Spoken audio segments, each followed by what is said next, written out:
OTP দিলে 25 লাখ টাকা পাবো? ওটিপি বলে দিচ্ছ তুমি? পাগল আছো নাকি? বলেছি না কাউকে ওটিপি বলবে না। চোর ডাকাত ওরা আমাদের ভিখারি করে না পথে বসিয়ে দেবে। হ্যালো, হ্যাঁ ম্যাম, আপনার পার্সেল ছিল। হ্যাঁ দাদা, আমি একটু বাইরে আছি, দেখুন আমার বাচ্চারা বাইরে খেলছে।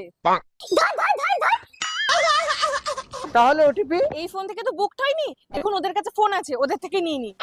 এই ওটিপিটা দেখে বল তো। ওটিপি? ডাকাত ওরা। ডাকাত মানে বাচ্চা চুরি করতে এসেছে।